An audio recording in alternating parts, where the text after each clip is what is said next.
It's story time.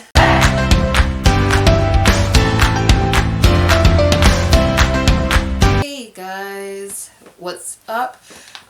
If you have been following me on Instagram, you know that like in my stories I've been encouraging people to speak up and speak out and to share their stories on racism as a way to help open people's eyes, not just to the overt racist moments, but to the covert racist moments that we as black people, as a black community, have experienced.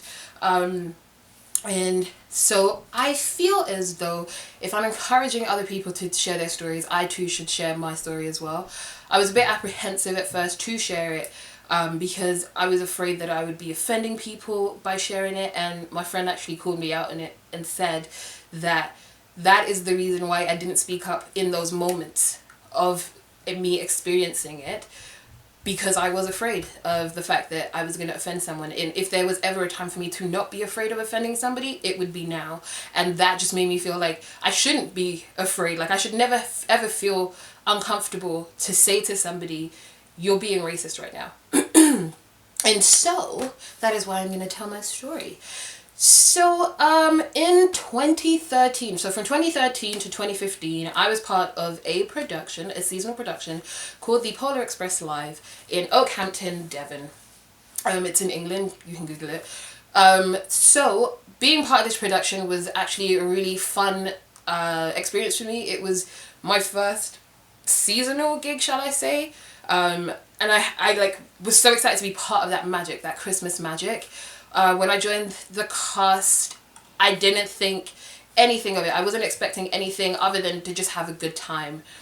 But from 2013 to 2015, when I was in this show, the amount of covert and overt racism that I experienced was one of the highest I've ever experienced in my entire life.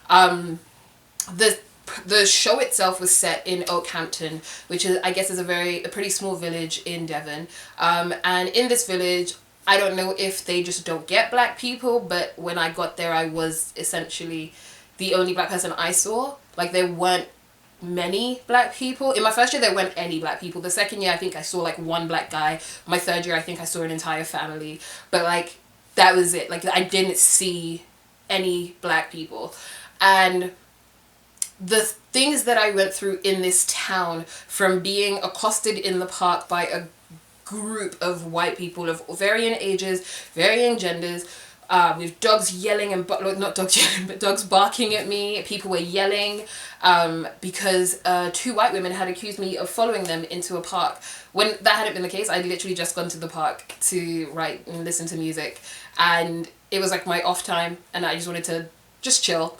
And yeah, I got stopped. They were all yelling in my face. This big burly white guy was in my face, like all up in my face, like, you won't intimidate her, we won't let your kind come in here and intimidate her, what do you want with her? And I remember standing there just feeling so shaken. I'd never been more scared that I was about to get punched in the face and not be able to do anything about it. That was like a very jarring moment for me. I remember getting back to the train station and my boss asking me like, hey, like I saw my boss and she's like, hey, how did your walk go?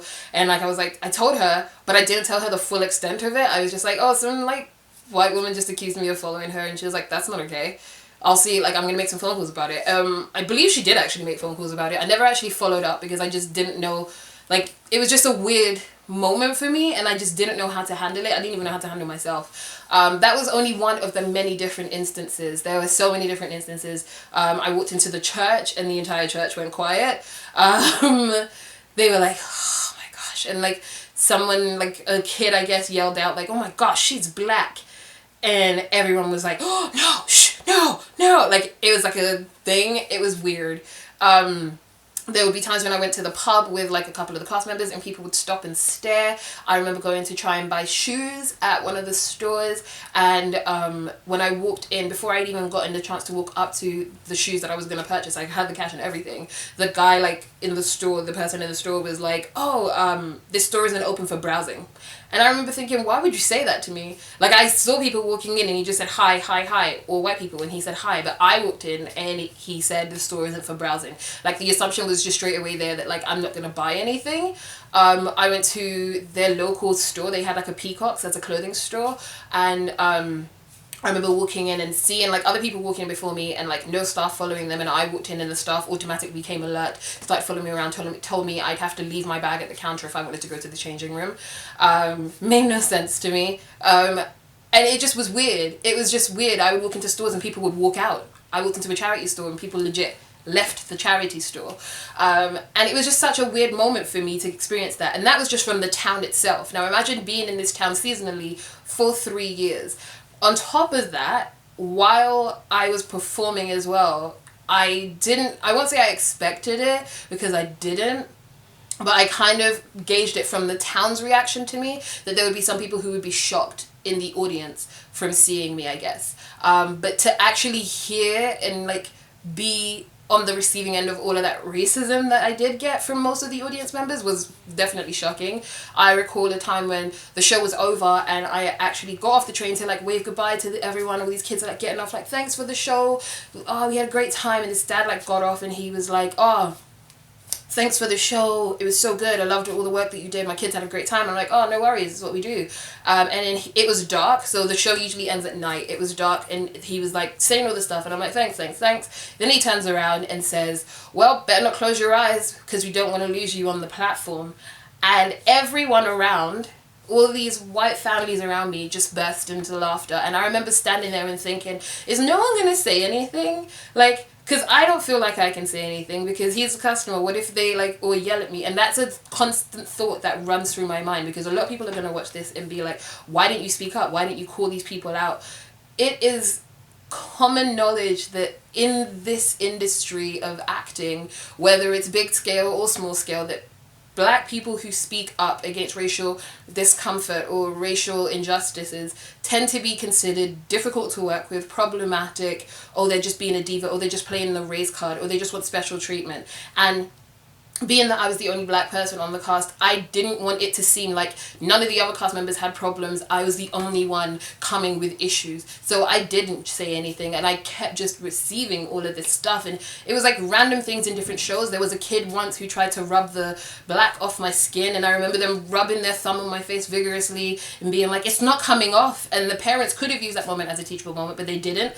The table just kind of awkwardly laughed and just like was like, ooh, and then just kind of like didn't know what to say, and they were like, oh, Santa's coming, ha ha ha, and I literally just like took myself away because I didn't know what to say to that. On top of so that's now from the town, from the audience. And then I experienced a bit of covert racism from the rest of my cast members too. Not all of the cast were like covertly racist, but there were certain cast members who, when they would speak to me, they would come up to me and talk to me very differently than how they spoke to other cast members. Like instead of just saying like a regular hello, like they would say to other cast members, they would walk up to me and be like, yo, wagwan, Rio. What's good, Rio? Yeah, what up, my sister? And it was like, why are we doing this? I don't talk like that often. I don't even say wagwan, like it's just not my thing. So for someone to feel like, hey, she's Black and I must speak just like I think she speaks, that in itself is a covertly racist thing, because it's based off of racial bias. You assume because I'm Black that that's how I must speak. It is not the case. I couldn't stand it, but again, I couldn't say anything because I just didn't feel like if I said anything, it would have benefited me in any sort of positive way. I felt like if I'd said anything, it would have just caused a lot of problems. So I did just bite my tongue. This happened like consistently. I remember I was accused of stealing something went missing from the kitchen, and straight away I was the person who must have stolen it, to the point that everyone was like coming at me like, just give it back. And I'm like, give what back? I did not take anything. This girl was getting real heated. She was like yelling in my face, and like no one was like stopping her from yelling. No one was like telling her like, oh, don't yell at her like that, like let's at least find out if she took it. But then the moment that I got angry and was like, you're not going to accuse me of stealing, and if you think I stole something, come check, like go look in my room, go look. And that's when everyone turned around and was like, oh my god, no, Rio, calm down. Mind you, I wasn't even like, I was angry, but I wasn't like, yo, like I wasn't about to throw fists or anything like that. I was just like, go look and find out that I didn't take it because I want your apology. Yet everyone was like, you have to understand, she's really upset. It's got no. It's got nothing to do with like the color of your skin or anything like that. Because I did say, like, is it because I'm the only black person here that you think I stole it? And they're like, no. Oh my gosh, you have to just understand, she's angry. That's why. It's not that she's like racist or anything. She's just angry. Like, that makes it okay for her to say what she said to me or to accuse me of stealing. And that happened quite a lot. The whole brushing aside the fact that someone was racist, like trying to justify why it was okay for them to be racist. A lot of the cast members would hear about the things that happened in town, or they would see it themselves and they would be like, oh, you have to understand, this town's just not used to having black people. So that makes it okay. You know, that just cancels it out. And I remember just hearing that over and over again, and a lot of people who knew what I was going through were like, why do you keep going back? And it was truly because I did enjoy doing the show. But my third year, 2015, was when I just had to cut ties completely, because at the end of it, so by 2015, I stopped going into the town unless I really had to go get like emergency groceries. I would stay in my room, or I would go up to the train station and just help set up, because I just couldn't bring myself to keep going into town and subjecting myself to the overt or covert racism. I just couldn't do it. So if I didn't have to go to town, I wouldn't, or I would wait for like my friend to show up and be like, hey, do you want to drive me to the supermarket? Because like I just didn't want to go by myself, because at least if they were there, I could use them as a distraction, as opposed to focusing on the fact that so many people, I was being followed around stores or being looked at like I was some sort of sideshow freak. The final straw for me in 2015 that made me cut ties was this right here. So right here, I am holding a certificate that says, congratulations 2015 Rear of the Year Award, hereby presented to Rio Sovi. That's me. Now, throughout the show, I had not twerked or shaken my butt. In year 2, in 2014, they had, like, we'd been hanging out and someone had been like, hey, Rio, I want to shake my butt like African girls. Like, show me how they do it. Like, all African girls know how to whine. Like, show me how to do it. Like, oh my God, I want to do it. I want to do it. And I remember thinking, like, this is really uncomfortable. This is really uncomfortable, but how do I say that? How do I say that? So then I didn't say anything in that instance, but then to get this award for the Rear of the Year, when I've never shaken my butt, I've never twerked for anyone or anything like that, and they were giving out awards for like best smile, most friendliest, funniest person, most helpful, all of these different awards. Yet I didn't fit into any of those categories. The category I did fit into for them was Best Rear of the Year award.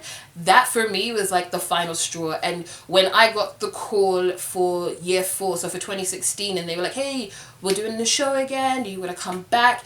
I didn't tell them why I said no. Like, I came up with every other excuse because I didn't want it to seem like, oh, she's just being problematic, she's just being a diva, like she wants to act like this and that. So I, instead of saying like I don't want to come back because of the racism, I simply was like, oh, I can't come back, I've got like to handle my visa stuff, I've got paperwork and stuff to handle. I came up with every excuse. They expressed their sadness. They were like, oh my God, we're gonna miss you, oh, we really, like, you know, you were like really great for the show, we loved having you, if you change your mind, the door's always open. But I myself legit just was in a space where mentally and emotionally I knew I could not take a 4th year of all of that racism and just not saying anything again. Though that was like the biggest clump of racism. There was a time also in Devon where I went to the beach with my friend and his family because I was spending Christmas Day with them, because the show overran into Christmas. And I remember like we got to the beach and they wouldn't move out of the way for the guy in the wheelchair that we had with us. But the moment I started walking forward, like these people were partying like it was the Red Sea. And I'm like, why? Like, it's not like I'm diseased. There's no way we are in 2015, 2014 and you've not seen black people. At least you've seen them on TV. Why would you part? Why would you be so afraid to be touched? Like, what? Like, not that I want to touch anyone, but like, why is there that fear? Like, what is going to happen to you? You can't catch my black. It's not a thing. Those are only the instances of racism I experienced in Devon. But I also, I've seen a lot of people on social media saying things like, oh, there's no racism in England, there's no racism in Canada, it's only an American thing. And I watch it and I'm like, as someone who's lived in Canada, in the States, and in London, I can tell you that there is racism across all 3. Definitely. I remember being in London and going to get like lunch with a friend. She was white. We get to the restaurant and the waiter is like telling her all the different things that she can get on the menu, and he turns to me and says, you might prefer the fried chicken. And I'm like, what? excuse you? And he's like, you might prefer the fried chicken. Like, didn't give me any of the other options. And he stood there in his whiteness and felt bold and brave enough to say that to my face. I could have said something, but I didn't. I got up and I removed myself because I don't want to be seen as a problematic woman. That is not fair to me, that I have to consider if my actions or me expressing my discomfort at something that someone has said would make me a problematic woman. That is not fair. And that is a common thing that has happened, that like when black people or black women especially try to speak up, they're considered aggressive, or, oh, she's just being like problematic, she's just trying to be a problem, she's trying to create a problem where there isn't one. And that's not the case. I've had issues where I was in an airport and they called for first class, and there were three of us who were going for first class. The two in front of me were young, they were talking about birthdays and 15-year-old birthday parties and stuff like that. All three of us stood up when they called first class, and the white woman that was sitting next to me turned to me and said, you better sit down. They said only first class passengers. Like, the assumption straight off the bat was that the two white girls in front of me were definitely first class passengers, but I myself as a black person could not be a first class passenger, and also hard of hearing because I didn't hear them call first class. Things like that. I've had people in Canada, I went to watch a show and I was leaving the show and I had a woman walk up to me and be like, you're so exotic, I love your hair, I love your dreads, they're so unique. And she literally put her hands in my braids and started dragging her hands through my braids, and I remember feeling beyond uncomfortable. But she was an elderly white woman, and if I had said anything, anyone could have been like, why is she yelling at that white woman? Why would she say that so aggressively to that white woman? The fact that my discomfort takes a back seat to your uncomfort or discomfort just isn't a thing. It shouldn't be a thing. And until we acknowledge that that is a thing, until we start to hear and like we say, okay, this person said that this is racist, and don't try and be like, but I'm not racist, I have black friends, I'm not racist, I once went to Africa. We don't need to hear what makes you think you're not racist. If we're telling you, we're not telling you because we want you to feel bad, we're telling you because we want you to make that change in yourself so you don't continue to make that mistake to the next person or the next person after that. There are so many different racist encounters that I've had here and around, like here in Canada and around in London and in the States. Too many to list. Like, I actually wrote them on my phone. I'm gonna like show you guys. I wrote them on my phone, and like, because I was like, oh, like when I do this I'm gonna like give the whole list, but then I was looking at the list as I did it and it was just too long. It was honestly just too long. Like, this is the list of all the overt, covert, racist instances that I've been through, not just here in Canada but in the States, in England, and it's just not needed. It's honestly just not needed. When we as the black community are trying to tell you that there are things that you do that you might not realize are racist, we're not telling you again because we want you to feel bad about yourself. We're telling you because we want you to educate yourself. When I said I was going to do this video, one of the things that made me kind of apprehensive about doing it was because I felt like, to a degree, I was to blame for the ignorance of some of my friends. But then I started thinking about it, and I actually spoke to a friend and said that, and my friend said it was ridiculous that I felt to blame for someone else's ignorance when this person I'm feeling bad about has the capability to Google information. They have the ability to research and to educate themselves, so they're not ignorant. But that's not what's going through my head. In my head, I'm like, oh, but like maybe I did something. Maybe I should have spoken up. And that should never be the case. That should never be the case. You should never feel comfortable asking a black girl if she can twerk. You should never feel comfortable saying to a black woman or any black person, oh, you're really articulate for a black person. Oh, you're really cute, or you're really pretty for a black girl. Like, it doesn't work. It doesn't work. Is your hair real? Is that really attached? Can I touch your hair? Things like that. They may not be overtly racist, but they are covertly racist. We want you to stand with us. We want racism to end. But the only way it can end is when you all acknowledge the little things you do that you may not have realized were racist, but now you do, so now you actively work to stop them. Thank you guys for tuning in.